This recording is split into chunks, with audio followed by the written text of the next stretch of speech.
At my mom's birthday party, she called my sister's husband the son I have always wanted while I was sitting nearby. She didn't expect what happened next when my grandfather said a single sentence that, "I'm 41 years old and I've spent most of my adult life biting my tongue to keep the peace." I thought that if I stayed quiet long enough, they'd eventually notice me or at least notice my kid.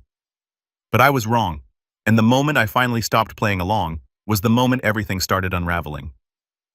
Growing up, my sister Claire was the sun, and the rest of us were expected to orbit around her. She was 2 years younger than me, but it always felt like she was born in a spotlight. Straight A's, violin lessons, ballet recitals, scholarships, she had it all. And every time she succeeded, my parents clapped louder than anyone else. It wasn't just pride, it was obsession. Every photo in the house was of Claire. Every dinner conversation somehow circled back to Claire. And if I ever dared to bring up anything I'd done, it was either brushed aside or compared to how Claire had done it better. I thought that when we grew up and started families of our own, things might even out. I was wrong. Claire married a corporate lawyer named Brandon, Mr. Polo Shirt and Smile for the Christmas card. He was the kind of guy who could talk for 20 minutes without saying anything. Their kids had names like Everly and Jasper and were apparently fluent in Mandarin by age 6. My son Max is 11. He's smart, kind, and obsessed with drawing video game characters in the margins of his school notebooks. He's not flashy. He's not the type to win spelling bees or go viral playing cello solos on TikTok. But he's mine, and I'd take one Max over a dozen of Claire's Instagram-filtered life any day. But my parents never saw it that way. They called Claire's family the perfect pack, not even joking. My mom had a mug that said "World's Best Nana," and it was covered in photos of Claire's kids, but not a single one of Max. She said she didn't have a good picture of him. He was 6 at the time. Over the years, I let the small slight slide. Like when they forgot to invite Max to Claire's daughter's birthday party, then claimed the evite must have gone to spam. Or when they offered to help pay for Everly's horseback riding lessons, but told me they were tight on funds when I asked for help getting Max a new laptop for school. They didn't even hide it. My dad once said, "Well, Claire's kids are just more active in things." But the thing that really got under my skin, they forgot Max's birthday. Not once, not twice, 3 years in a row. The first time I brushed it off. Maybe they were busy. The second year, I reminded them a week in advance. Nothing.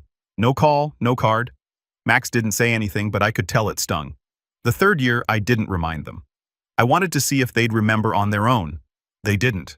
They called me the next day to brag about Everly's piano recital. I was sitting on the couch with Max eating leftover cake and watching him silently draw a dragon on his tablet when I decided I was done making excuses for them. I didn't say anything out loud. Not yet.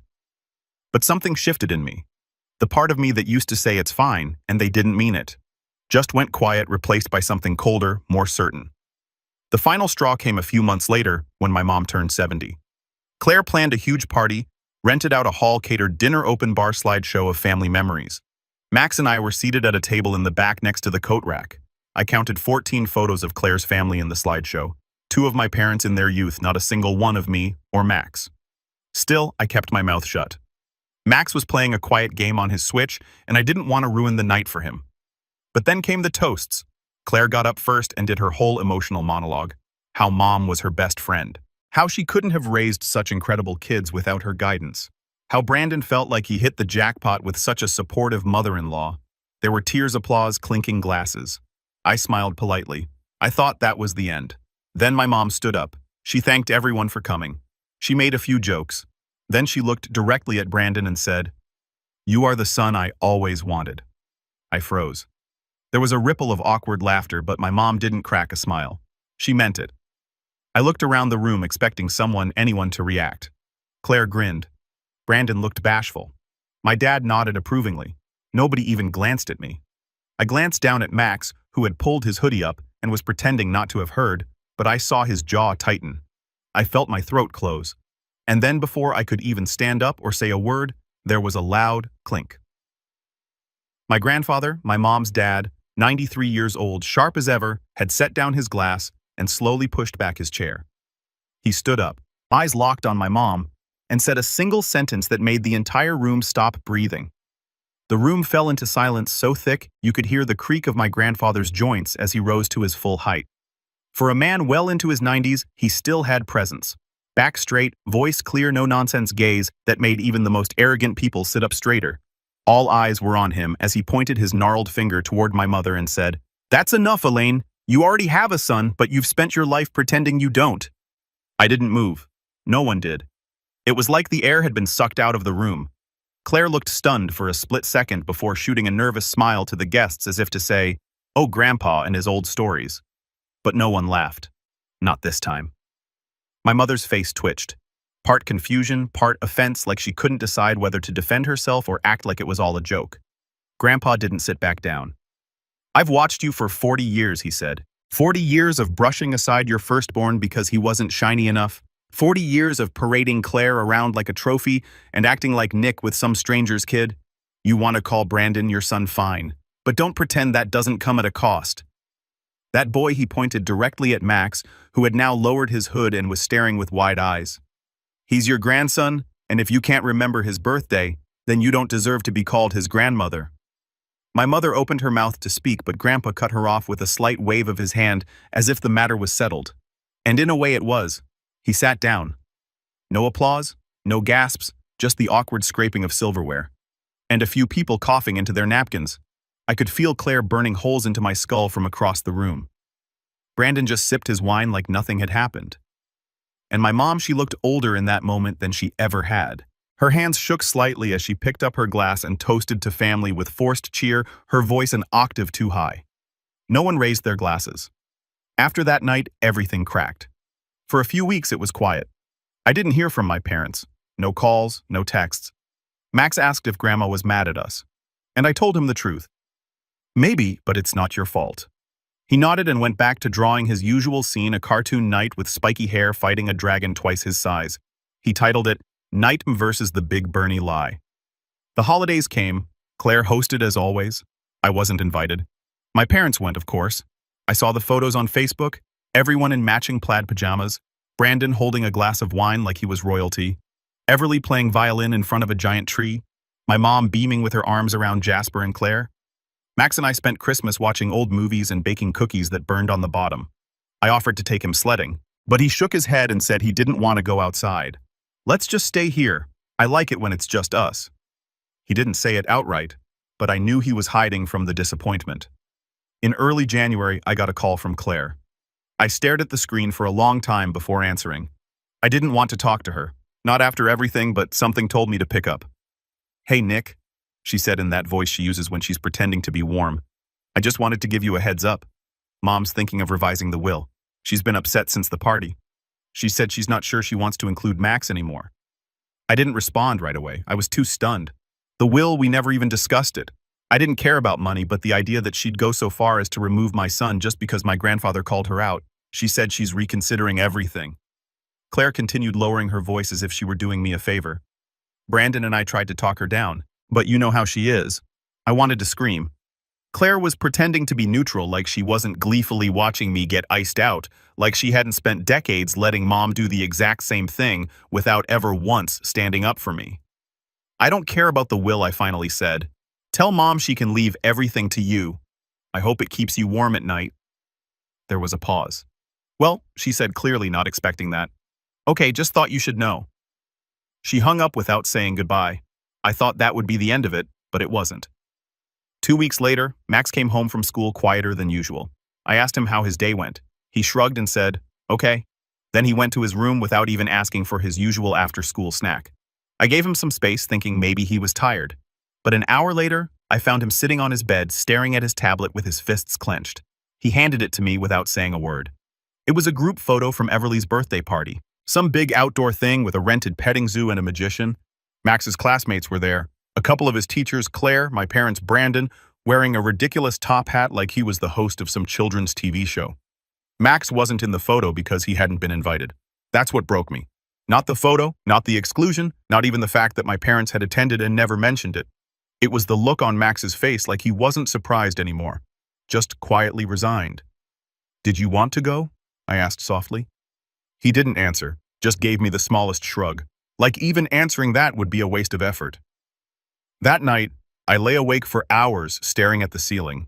My mind raced with every slight, every insult, every time I'd swallowed my pride for the sake of keeping the family peace. And for what? To be treated like a footnote, To watch my son grow up thinking he didn't matter. I made a decision. No more playing nice. No more second chances. If they wanted distance, I'd give it to them, but not quietly, not passively. They'd feel it. And it didn't take long for the opportunity to arrive. In March, my mom called me out of the blue. "Nick," she said, "we're planning a family trip this summer to Italy. We're thinking Tuscany, maybe Florence. Brandon has a contact who can get us a villa. It'll be a full family thing. Your sister really wants everyone there." I stared at the wall, trying to figure out if this was a joke. She continued, "We like Max to come. Claire says Jasper misses him." I laughed. I couldn't help it. A sharp, bitter laugh that caught her off guard. Oh, now Jasper misses him. After they forgot his birthday and left him out of Everly's party, there was a beat of silence. Well, that wasn't intentional. Claire didn't think Max would be comfortable because he wasn't even invited. My mom sighed, and suddenly I could hear the defensiveness creeping back in. "Don't make this a thing, Nick. We're trying to include you now. Don't be difficult." That was when I realized what this was. Not an apology, not an olive branch.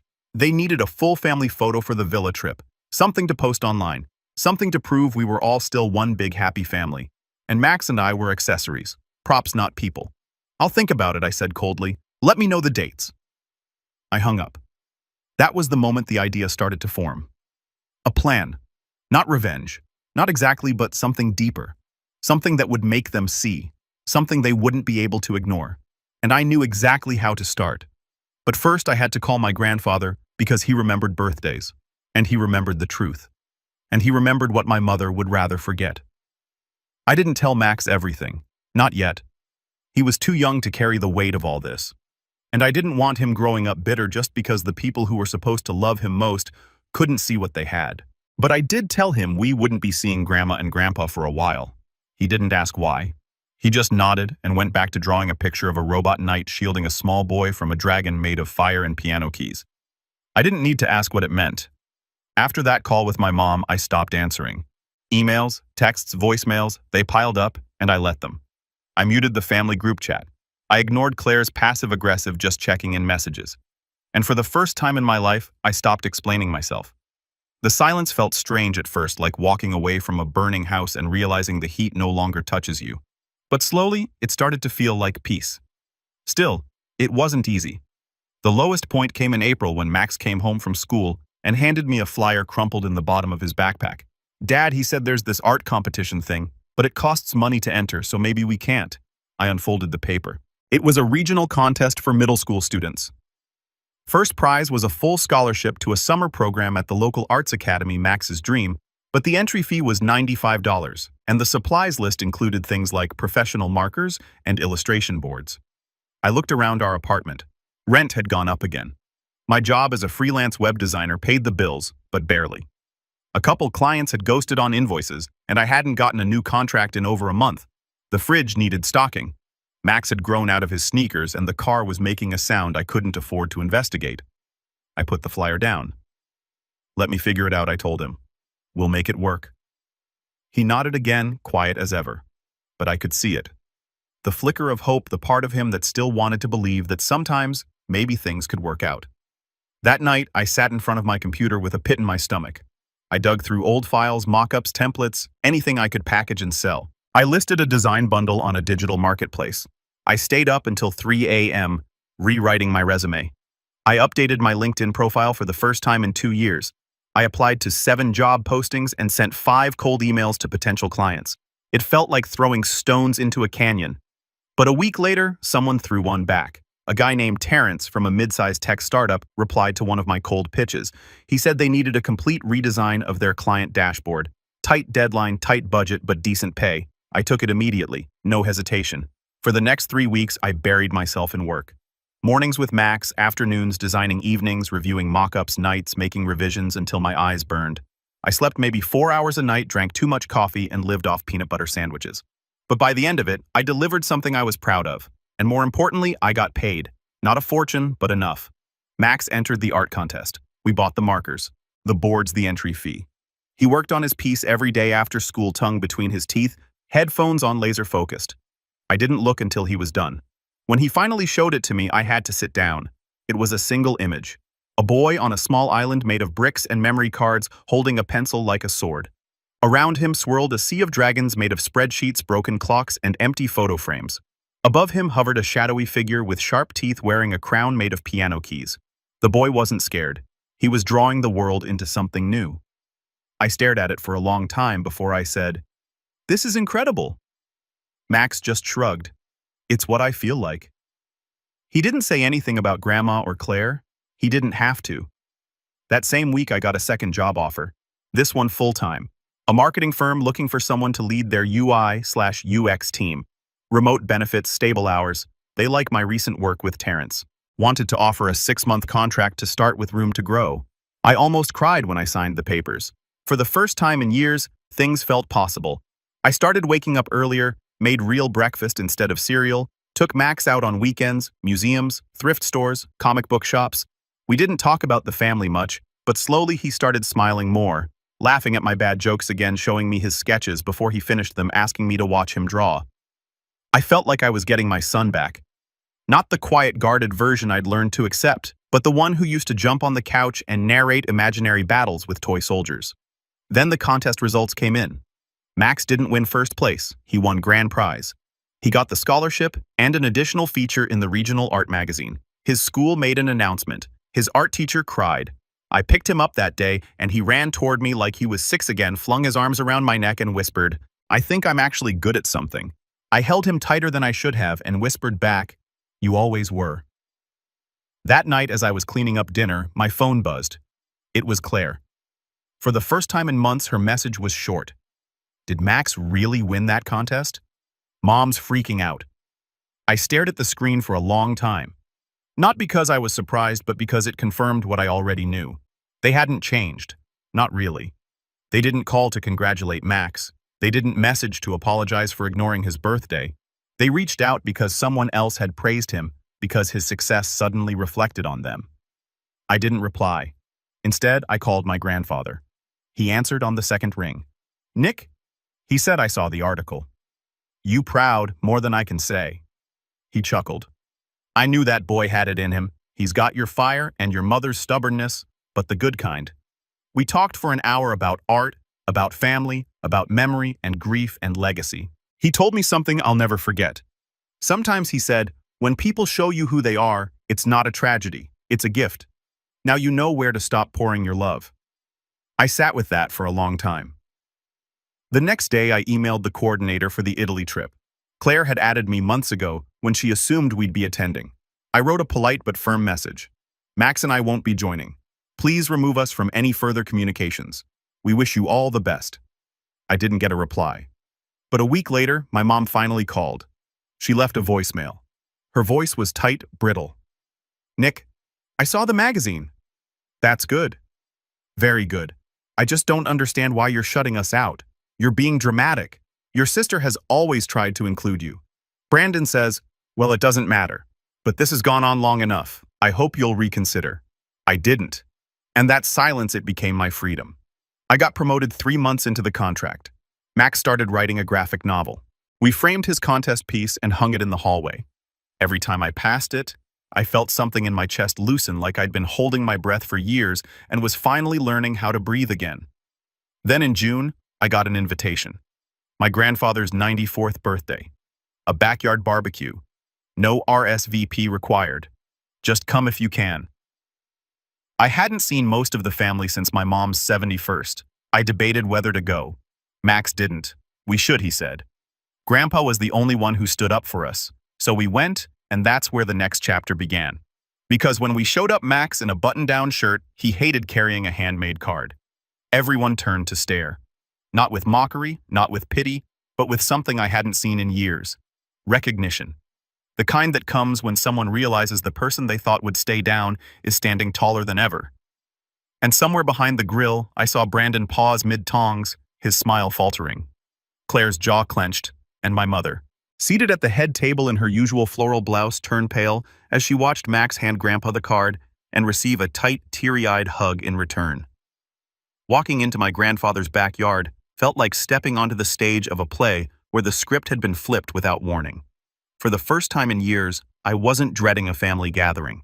I wasn't bracing for backhanded compliments or forced smiles or the subtle exclusion that always found its way into conversations like mildew. No, this time I walked in with Max by my side, our heads high and silence on our side. The reactions were everything I expected, and more. Claire was the first to see us. She was near the dessert table holding a plate with 3 carefully cut triangles of lemon bars, laughing with one of her yoga friends. The moment she spotted Max and me, her laugh died mid-giggle. She didn't move, didn't wave, just blinked and tilted her head like she couldn't quite compute what we were doing there. Brandon turned next mid-sip of his craft beer, and his reaction was almost comical. His eyebrows rose like he'd seen a ghost, and his lips formed a tight line as he muttered something to Claire. I caught only one word. Awkward. Perfect. My mother was seated under a big white canopy surrounded by what I could only describe as her hand-picked cord of loyal relatives. The same ones who'd reposted every perfect Pack family photo for the last decade. She didn't stand when we approached. She didn't smile. She didn't even make eye contact. Max and I walked right past them. We went straight to Grandpa. He was manning the grill, wearing an apron that said "old but dangerous" in bright red letters, and holding a spatula like it was a sword. When he saw Max, his face broke into a smile so wide it made my chest ache. They high-fived like old teammates and hugged like they hadn't just seen each other a few weeks ago. "You made it," Grandpa said, clapping me on the back. "Wasn't sure you'd want to." "I didn't," I said, "but Max did." That earned me a wink. Smart boy. We stayed close to Grandpa for most of the afternoon, helping with the food, avoiding the main cluster of folding chairs where the gossip flowed like sweet tea. Max handed out burgers. I refilled drinks. I caught a few people giving us strange looks, not hostile, just curious, the same way people look at a puzzle missing a piece. Eventually, Claire approached. Her heels clicked on the patio as she walked over holding a paper plate of fruit skewers like it was a peace offering. She smiled like she practiced it in the mirror. "Hey," she said too brightly. "Didn't expect to see you here." "Likewise," I replied. She gestured at Max. "He's gotten so tall. He's 11 still. Feels like just yesterday we were all at Mom's for Christmas. Remember that year he got the little robot?" I didn't reply. That was the same year they'd forgotten his birthday again. Claire glanced around, voice dropping. "Listen, Mom's been kind of upset. Ever since the party, she's felt like you're icing her out." I sipped my drink and waited. "She's trying," Claire said. "I know it doesn't always look that way, but she's not." I cut in. Trying would be picking up the phone to apologize. Trying would be remembering her grandson's name on a school form. Trying would be acting like he exists when she tells people about her family. Claire's lips pressed into a thin line. "You always twist things, Nick. You make everything about you." That stung, but only for a moment, because I realized something as she said it. She didn't see me anymore. Not really. I was just a character in her perfect narrative, one she could dismiss when it got uncomfortable. I smiled. "Good seeing you, Claire." And I walked away. Later that night, after the guests had started trickling out and the string lights flickered overhead, Grandpa called me over to the side of the yard where he kept his old tool shed. He leaned against it, arms crossed, a gleam in his eyes. "You ready?" he asked. I blinked. For what, he reached into his pocket and pulled out a small manila envelope. To do something about it. I opened the envelope. Inside was a copy of my grandfather's living trust. Updated 2 months prior. "I'm leaving the lake house to you and Max," he said. "Claire thinks she's getting it. Your mother assumes it'll be passed to Brandon for the kids, but I've got other plans." I nearly dropped the papers. "What?" he chuckled. "You earned it. And I want Max to have a place that feels like home, not a photo backdrop. But no buts. I already told my lawyer. It's ironclad. Just don't say anything until I'm gone. I want to see the look on their faces when the truth comes out." I stared at him speechless. That's when I realized this wasn't just a house. It was a symbol of legacy, of respect, of the fact that someone had seen me chosen, me trusted me, and suddenly I had something I hadn't had in years. Leverage. From that moment on, the pieces started falling into place. It wasn't revenge I was after. Not exactly. I wasn't going to torch their lives or sabotage their reputations. That would be too easy and too obvious.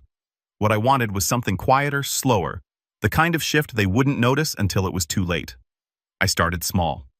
A few weeks after the barbecue, I signed Max up for a community art showcase. Nothing big, just a local gallery hosting a youth art night. But I invited some of the extended family. Not my mom or Claire, just the cousins.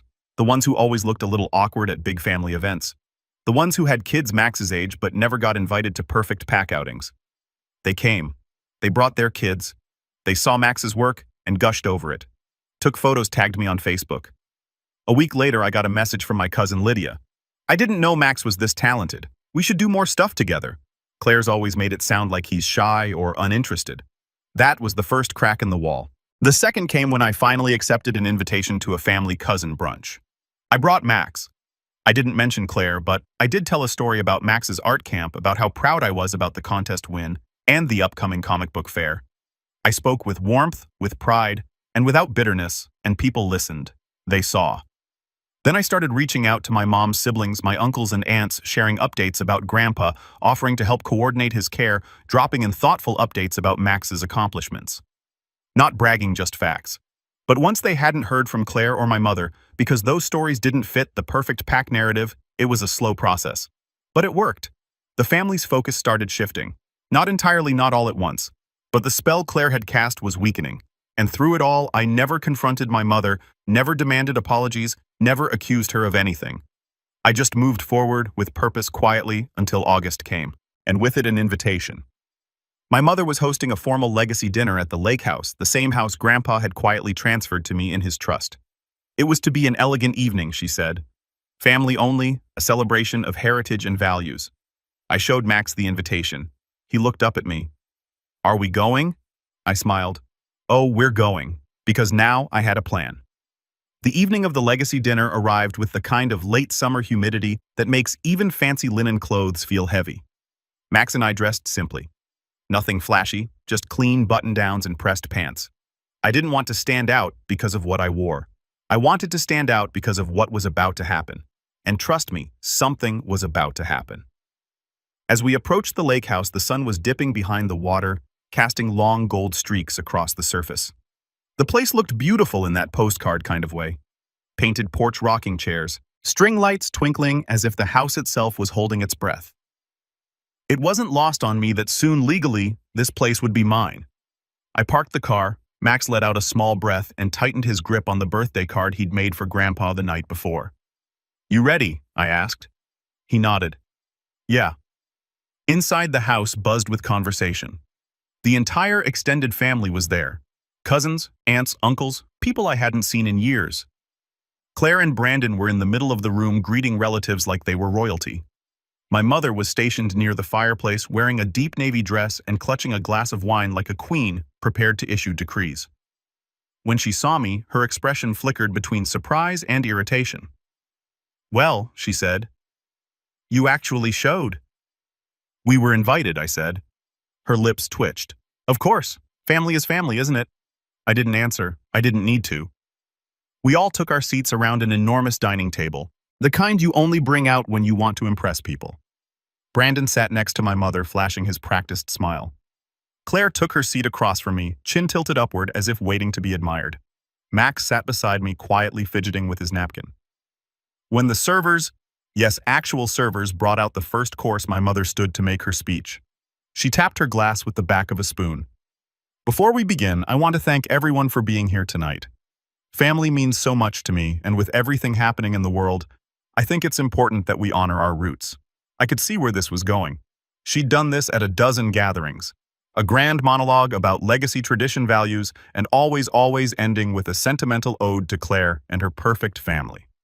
My mother continued, this home has stood for generations. It's a symbol of what our family has built. And tonight I want to acknowledge the people who will continue that legacy. I felt Max shift beside me. He knew something was wrong. He could sense the tension the same way animals sense storms. My mother smiled, lifting her glass toward Claire and Brandon. These two have been such a source of pride for me. The way they raise their children, the way they bring us all together. A few polite claps, and one day when this home is passed on, I know it will be in the best possible hands. That did it. My grandfather, seated at the far end of the table, lowered his fork slowly. Deliberately, he cleared his throat.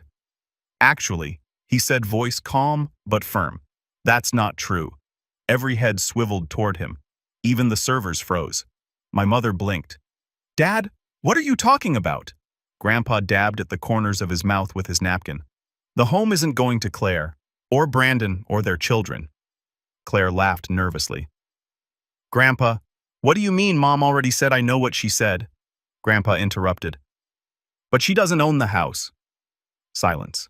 I watched as realization crept across their faces like a slow-moving shadow. Dad, my mother said, what are you talking about? Of course, you don't own it, Grandpa repeated. I do. And months ago I changed the trust.